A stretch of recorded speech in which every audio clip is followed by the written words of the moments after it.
Can I have your attention, please? It is now time for the moment everyone has been waiting for. Tea time with T and Robyn. Okay. All right. Sounds awesome. Oh my God! Okay, it's happening.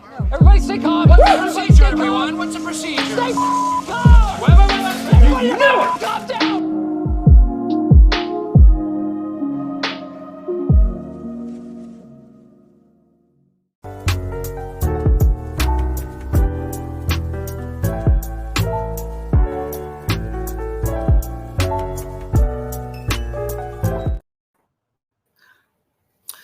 What's up, everyone? We are back. It is tea time with Robyn. You know who I have here.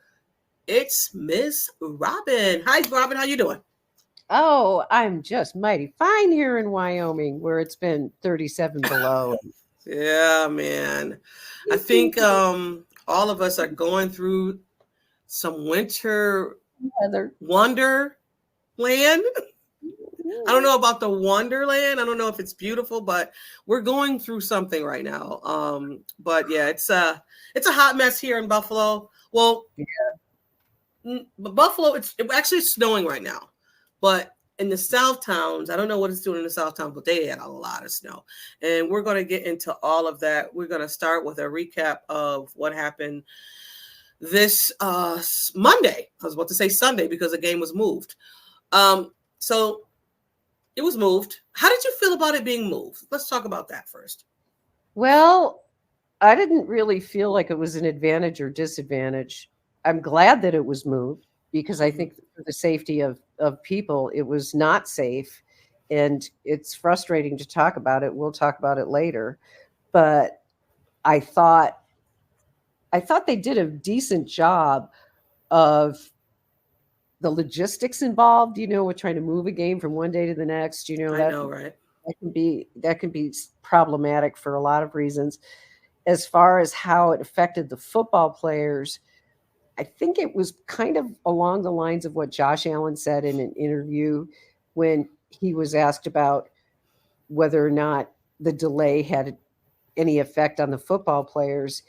And he basically said, you know what, we can play in any weather. We would have been fine playing in the middle of the blizzard, but it wouldn't have been good for the fans. And so that was okay with them. I think having another day of rest probably didn't hurt because let's face it, our defense is decimated. Yeah, man. And we're going to talk about that as well. Oh, man. I love the fact that, we won wild card. Wow, super. Like, why is this called super wild card now? Why is it super? Why isn't it just whatever? You guys renaming these things, it's just crazy for me. Whatever. But it was Super Wild Card Monday. Again, the game was moved because of weather. We all had said, like, the Bills need to come off, and start fast. And they did. But what I loved about this game is that, getting back to the weather, everybody seemed like they came together, and it was just like, we're going to be unified. We're going to do this. And shame on some of these people who went on Twitter who if you don't know, my mother always used to say, if you don't know, then just be quiet. Right? Good advice. If you don't know, it's okay not to know. When you go on Twitter and you go live in places where you're not in the area of where it's bad at. He was in downtown Buffalo. Now I could have drove to him and took a ride and dropped him off in the South Towns and said, "This is where you need to be, buddy, right here." But the Bills won the game against the Pittsburgh Steelers, which was, I thought.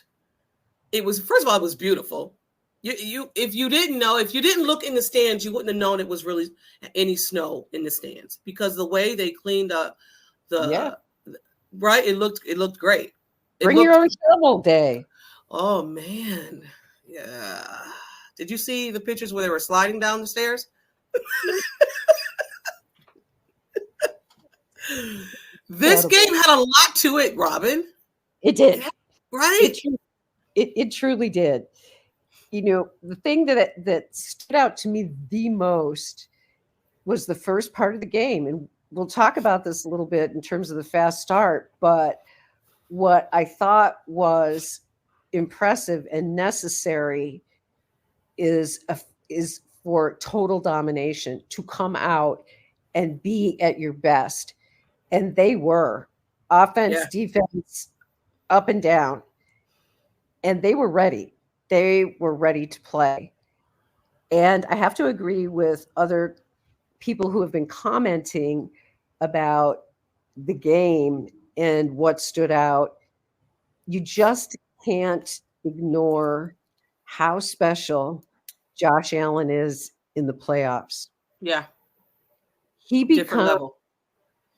He does. He absolutely does. And that coming together at the right time, he's relatively healthy, thank goodness. And the team has coalesced for a lot of reasons we'll talk about later. And you could see they were in playoff mode at the beginning of that game. Kind of got a little crazy and a little away from them later on, and we'll talk about all that stuff. But in the early part of the game, it was like, okay, here we go. Here we go. And they took control. And that, to me, what I took away from the Steelers game is absolutely the playoff team that we need to see for the Bills the rest of the way. If they can play like that the rest of the way, that team will beat any other team. I don't care. 49ers, Ravens, you give me anybody. The Bills, the way they played in the first half of the game against the Steelers, in my opinion, they could beat anybody. I'm with you there. I'm so with you. I just thought that the team, it felt like they were just in rhythm. You know, they just felt like when we didn't have, and I hate to say this, so Gabe Davis, you know, his contract is up. And we don't know what's going to happen to Gabe. But looking at this team right now, without Gabe, this might be something that will happen this offseason. This next season, we might not have Gabe, and maybe this was what the team will look like, plus maybe another, wide receiver 2, or whatever you want to call him. But Shakir, come on. Please, I was hoping you would say his name. Shakir is stepping into his own. I love it. That touchdown he had was a thing of beauty. Yeah. This is what he did at Boise State when he played at Boise State. And that's why he shined so much that he got drafted. Mm-hmm. And I thought when they drafted him, was it the 5th round? I think so. I think it was a 5th round pick. Yes. I thought that was okay. That's big value there. Right. Because I watched him because he played in the same conference as Wyoming. Mm-hmm, and so I saw him play, and he caught my eye. And when the Bills drafted him, I was like, yeah, that's good. That's a good pick. And he never has quite had the chance to get into a rhythm like he was in this past game. The one other thing I want to say before we wrap up about the Steelers game, I want to shout out, and I mean it, AJ Klein. AJ Klein had his bags packed. He was ready to go on vacation. The RV was loaded. The family was loaded up, and the phone rang. And it was Brandon Beane saying, "Hey, buddy, what you doing? What you doing? Do you keep yourself in shape?" "Oh, yeah. Well, we kind of need you."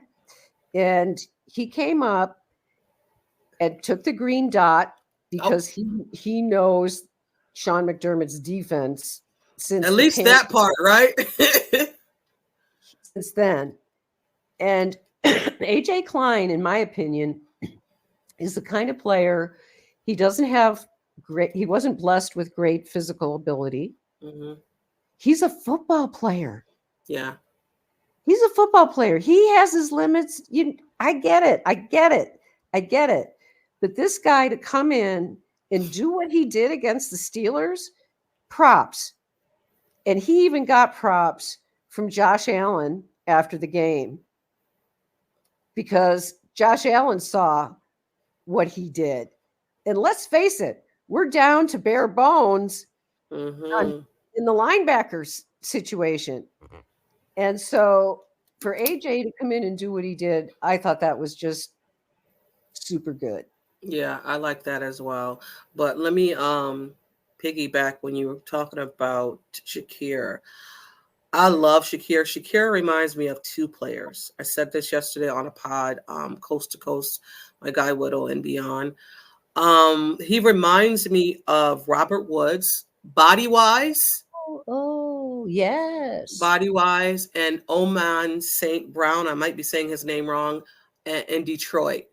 Yes. I love St. Brown. Yeah. He is a physical freaking wide receiver. And I just watched his story. It's so crazy. I got off the pod yesterday and his story 30-30 was on. And I was watching it, and his brother also plays for, I want to say he plays for the Bears. At the time he was in a Bears uniform. He's a physical wide receiver. I just love how he plays. I love ever since he came into the league, and you can only see Detroit games, so much. But now that they're good, you see him now.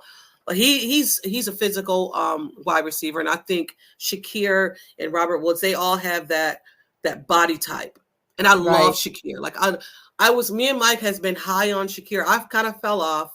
And Mike continued, he's going to be a star. He's going to be a star. And I'm like, they're not using him right. I need to see more of Shakir. And the last few games, you can see that potential. Like Shakir is going to be a star. Take me off the field at your peril. Yeah, right. You're going to take me off the field? You can't take him off now. No. You can't. He makes plays, man. He makes plays. He doesn't drop anything. He has hands of glue. Yeah. Absolute hands of glue. And his sense of balance in that touchdown. Oh, my goodness. I thought he was down.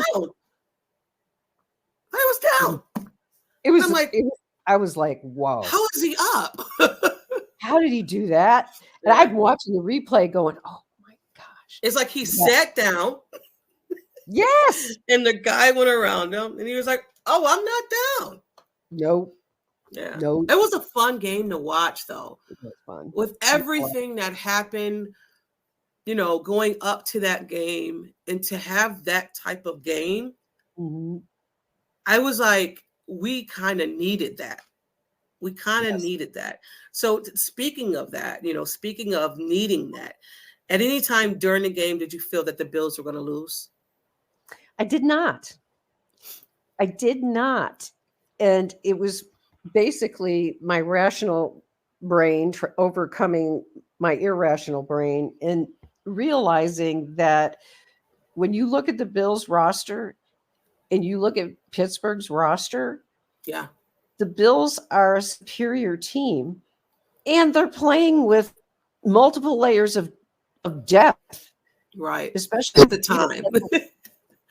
I mean, what would this team be like if Matt Milano was playing? Oh, I'm waiting. You know what? So I'm so crazy. Because I sometimes have football in my brain, especially when I'm just watching football. I would say, I said the other day, just waiting for that text to say Matt Milano's going to suit up. I know. So am I. I'm like, I have this irrational thing, but that, excuse me, that's the reality though. Here we have, did I feel like the Bills might lose? No, I didn't, because first of all, when Josh came out and Josh was in like playoff mode. Yeah. You could just see it in his face. It's like he raises himself up to another level. And when he came out, you could just tell it was like, okay. So no, I didn't think that they did, because the defense was also coming up and making stops, and the Steelers couldn't get any grounding. Hey, good morning. Good morning. What's up, girlfriend? What's up, sis? We're just hanging. Yes. So, and we're, I'm talking about the Bills losing that game. I didn't have any doubt that they were going to win that game.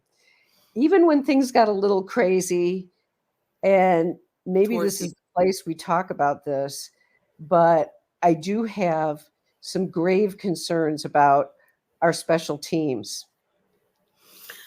Okay, we'll do that one now. Then we'll skip. Okay. I've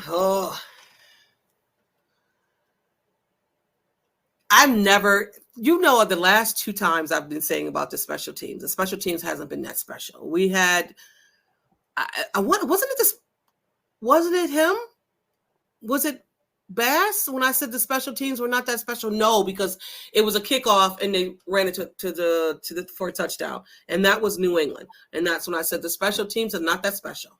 And then that Miami game, Hardy had the run back for a touchdown, and then this game, Bass he had missed it and then he shanked it and then it got blocked, and then our guy has a hamstring. And I'm like, what is going on with our special teams? Yeah. Bass just got an extension. What's going on? Well, Bass, this has been probably his worst year as a pro. Mm-hmm. I haven't looked at the numbers or anything, but he has been rather inconsistent throughout the season. He's streaky. And it isn't weather related. No, it hasn't been because of weather. The thing, I don't know what's going on with him. It's troubling. Yeah. Because there's all of us old Bills fans from the 90s that are going, God, come on now. Super Bowl. We don't want another one of that. At this moment, could I say that I trust Bass to make that kick? No. That we need to win the Super Bowl? I don't. I love you, Tyler. I love you so much. Please get your poop in a group. Well, not even that. I think it's more like when you are a shooter and you lose your confidence in shooting. And Tyler Bass is a kicker, and that's confidence is a thing when it comes to that. And I don't want to say it's a Sam Martin's holding, because I don't know what it is. It might be a combination of that, right? But it doesn't look good. I don't want to be concerned about my kicker going into these playoff games. That's the least of our problems right now, is a kicker. Unfortunately, it's a big problem. Right. And I don't know what happens as we go forward. I just hope that Tyler can pull it together. And I agree with you. It does almost seem like it's a confidence issue. Yeah. And I think you're right about that. Good grief. That's not what we need right now. Right now, we need Tyler to be. Yeah, because, teams look at how you're playing, and if they see that we have a kicking problem,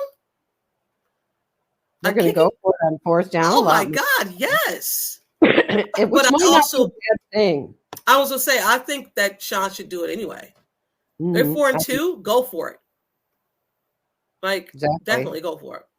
Oh my God. Warner, Shue, hello to you. I know. I can't believe you're listening. And I'm so glad that you are, because I love you so much. I go back with this young man. He's probably in his 30s now, since he was 19 on Buffalo Bills message board. Cool. We became acquainted then. So I'm so glad to see you. Please come back. Yes, please come back. And I'll call you out too. Anyway, so we didn't really discuss about Dawson Knox and his first touchdown. I want to say this is, every time we've been in the postseason, Dawson Knox has scored us a first touchdown. So, wow. Yeah. So that's kind of interesting. Pretty cool, right? Yeah, it is. It's like, okay, tradition. So is Andy Reid going to have a plan for that? Right. No way, Warner. No way. I don't believe it. Well, I do, because I'm old. So yes, absolutely. We got to deal with this issue. Yeah. Definitely we do. So let's talk. Do you want to go to sipping the tea? We can't go to division because we haven't done sipping the tea yet.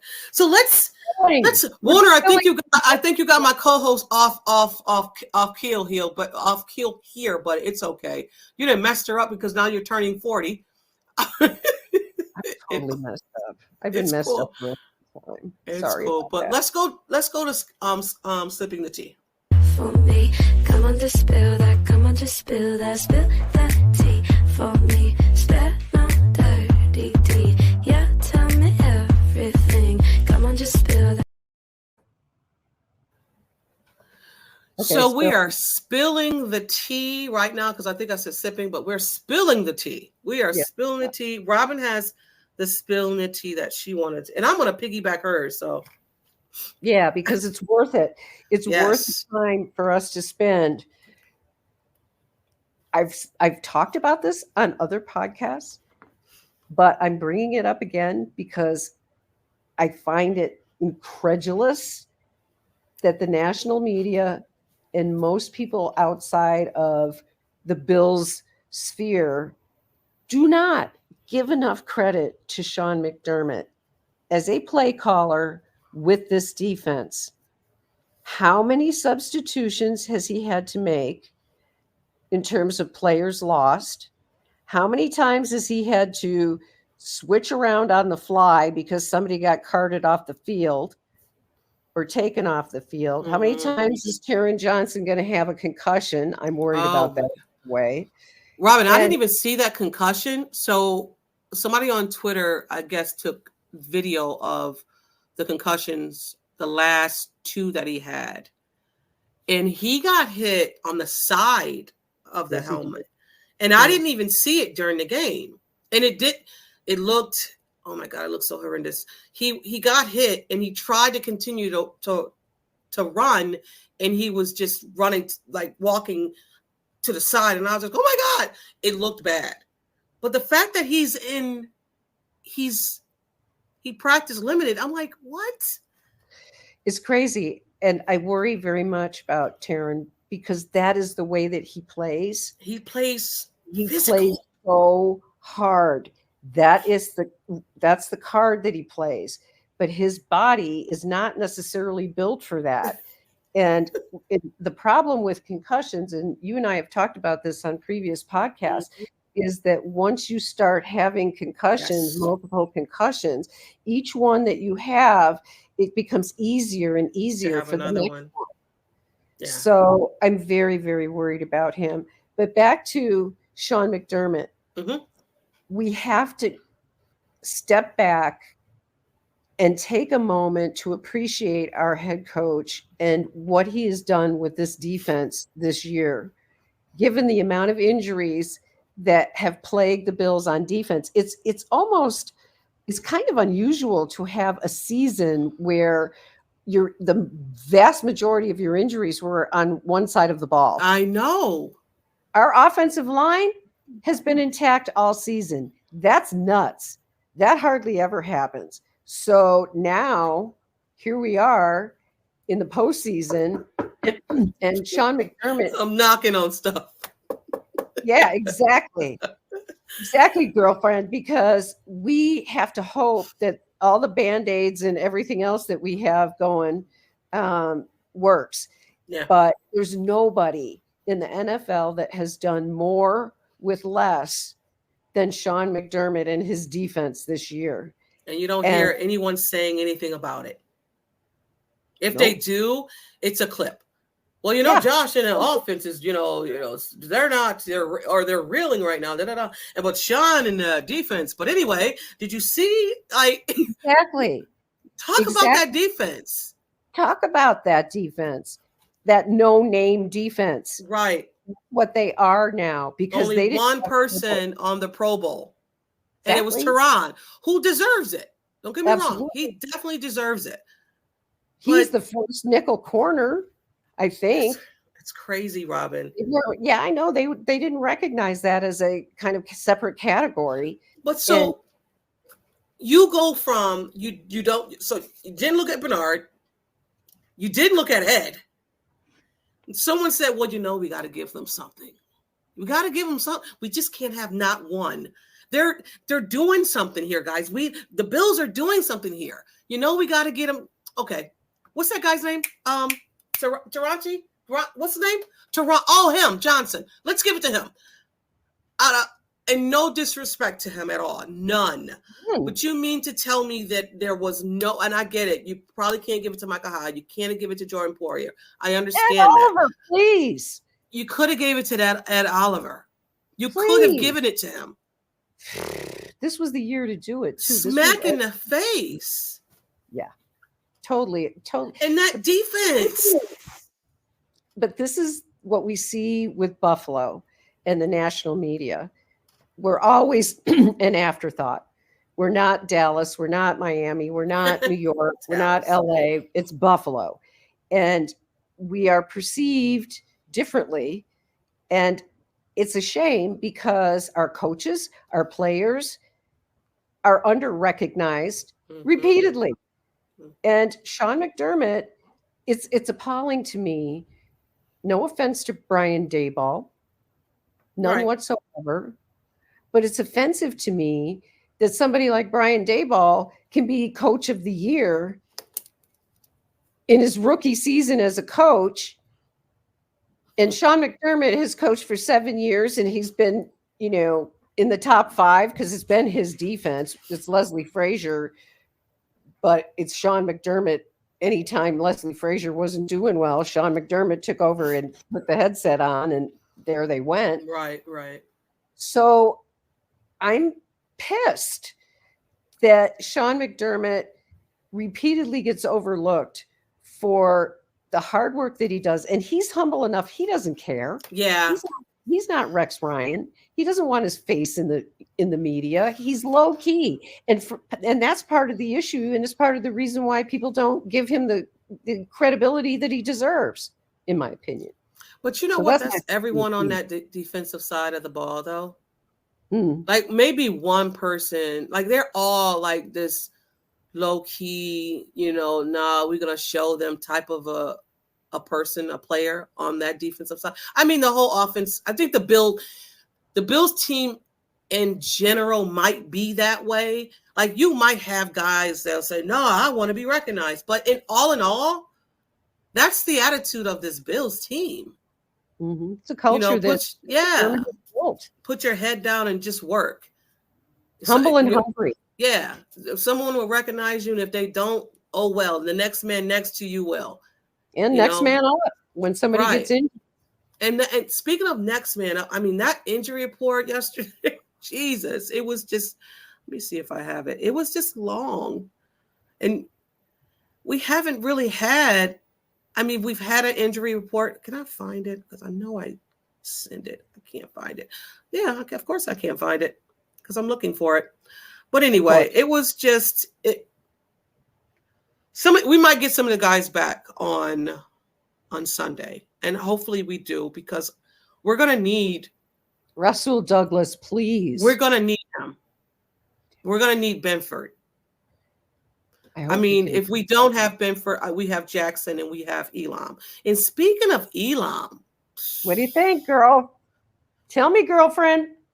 Elam, hire Elam. I'm rooting for you. I am rooting for you. My son met you. I met you. He's a humble guy.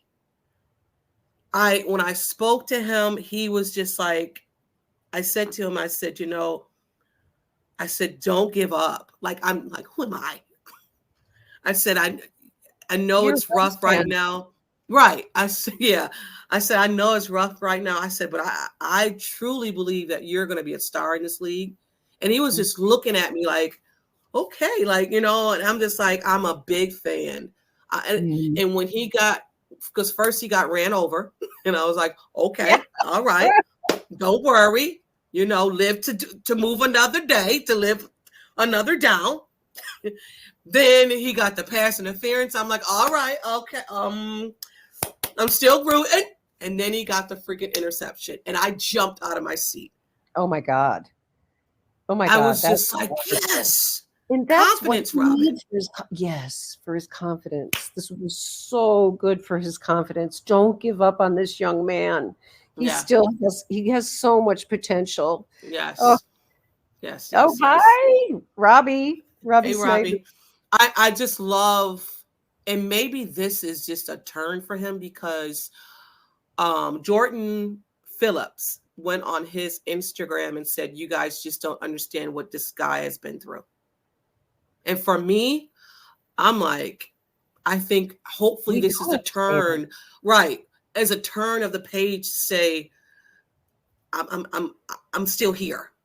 Right? I'm still here. So if this interception makes him have more confidence, I'm with it because we're gonna need him as well. Like he picked off Patrick Mahomes. What a way to start. What a way to start. I loved it. Right? I loved it. So we're going to need him. After he whiffed on a couple of plays, it was like, oh God, no. And then he did that and it was like, oh, thank goodness. Right. I was listening to a podcast and we're going to talk about the divisional round next. They're so worried about Micah Hyde, because they said that he's due for one. He's due for one. And if he's due for one, as a Bills fan, let's go. Because I'll tell you this. Micah Hyde is done after this year. His contract is up. Yes. I mean, Jordan Poyer has one more year. I would rather see, and I know we're not because of his injuries he's having. I would love to see Micah Hyde come back, because out of the two, I think Micah Hyde's more important back there than Jordan. Not to say that Jordan's not important. I'm not saying that, but yeah, Micah Hyde is much needed. But let's move on. We have this divisional game coming up on Sunday at 6:30 at home. Finally, right? Finally, Patrick Mahomes is not waking up out of his own bed and driving to the stadium and playing a game. He's not doing that this year, guys. He is not doing. He has to travel on Saturday, come to Buffalo, find a hotel. Not that it's going to be big. It's not going to be a big thing. But he's not sleeping in his bed. He's not. Well, he might be sleeping next to his wife. But he's not waking up and having his normal coffee or his orange juice or his regular breakfast. He is coming to Buffalo. He's going to be in Orchard freaking Park to play. And so is every Buffalo Bills fan that has waited for this day for how many years? Yes. Oh, this is the opportunity. Buffalo. Yes. Let's go. Did you know the winning streak happened when we beat the Chiefs? I did, but I hadn't connected the dots. Wow. Yeah. So the 6-game winning streak that we're on right now started from the Chiefs, my bad. The Chiefs. We should just keep it going then. Yeah, I'm with it. It's so many parallels when it comes to this freaking game. Yes. Watching Good Morning Buffalo, and I mean Good Morning Buffalo, Good Morning Football, and they spoke about Tom Brady and Peyton Manning, right? Was it Peyton? Yeah, Peyton Manning. And they spoke about how Peyton Manning couldn't get over the hump when it came to Tom Brady. And the only way that he actually did it is when he had a home game. So they're pairing those two together. And I'm like, oh, I hate to do that. I said, but damn, it's writing its own self right now. It is. And Josh knows he has everything in front of him, because the other thing that's coming to the minds of all the players on the team who have been there for a few years is 13 seconds. Yeah. You know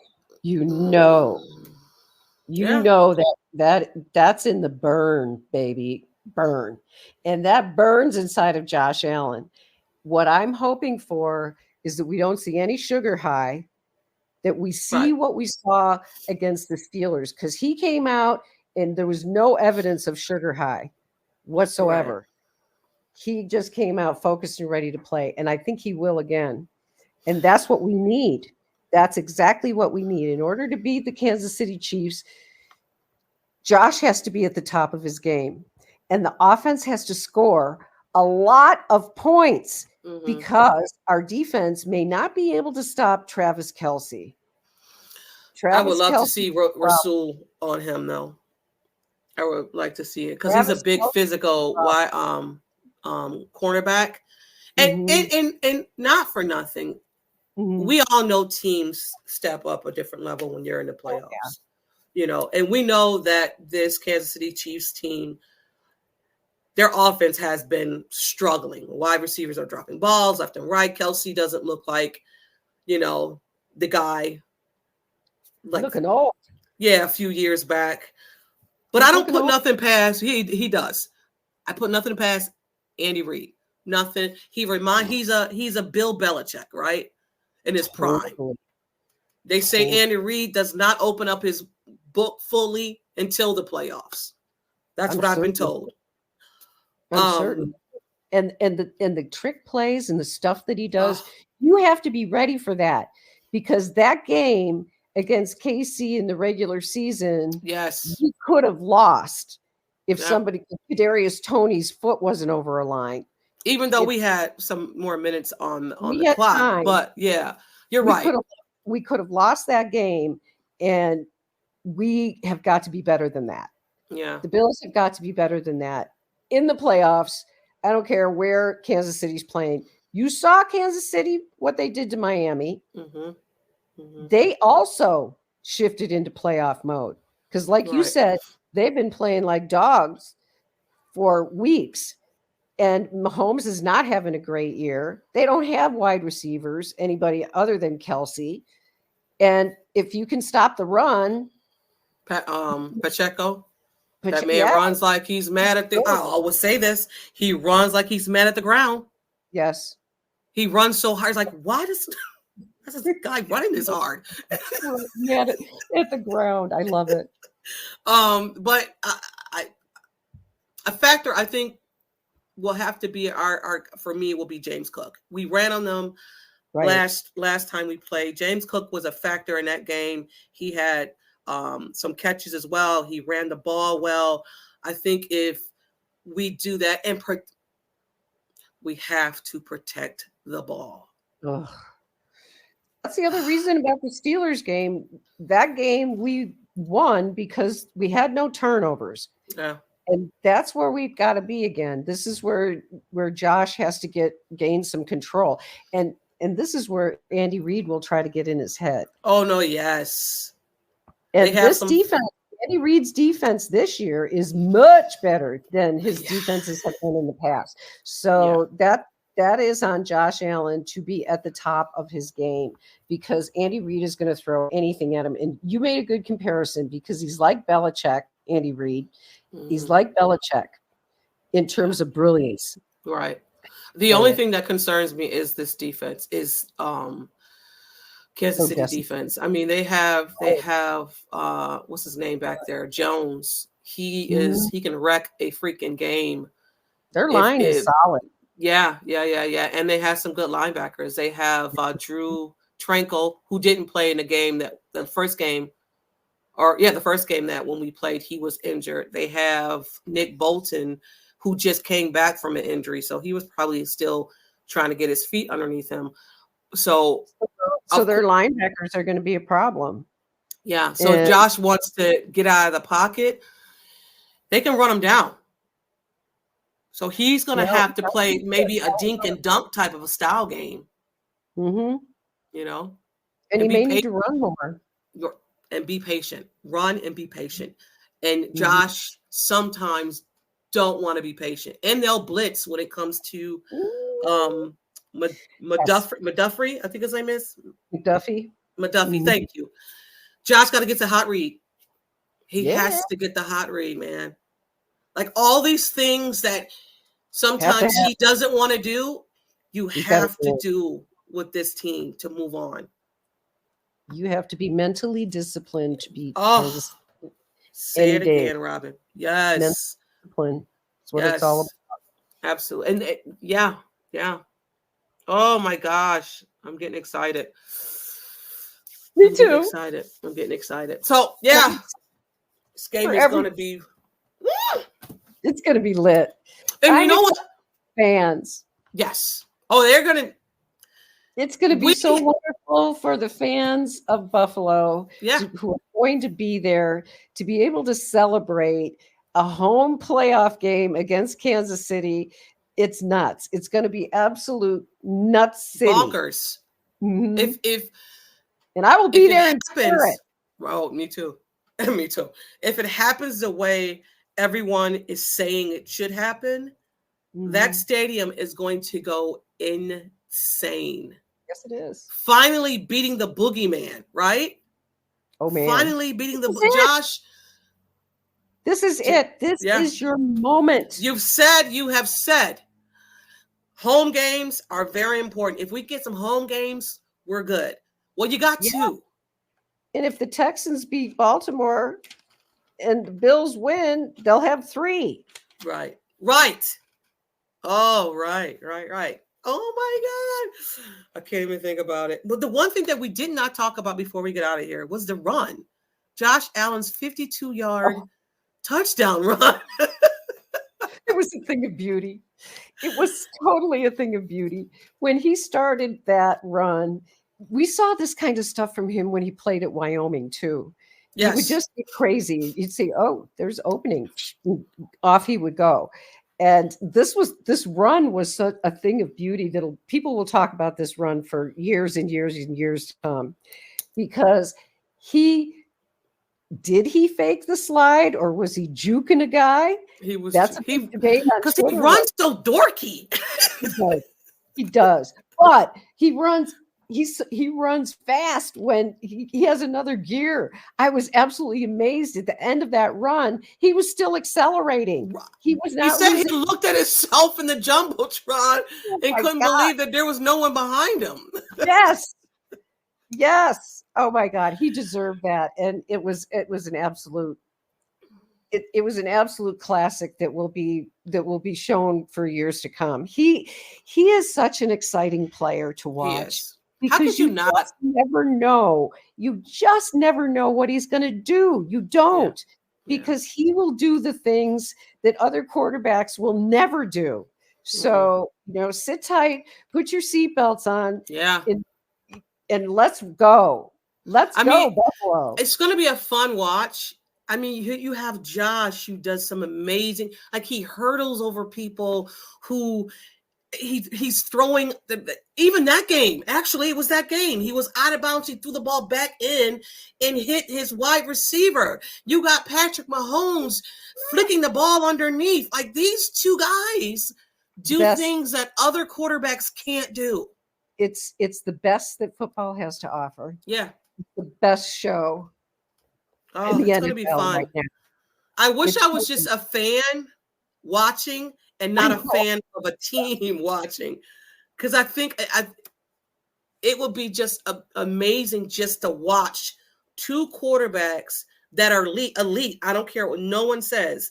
They're elite. Maybe Josh is not where Patrick Mahomes is because he has more, he has rings. But for them to do, like, there's things that, like I said, they can't do the same thing.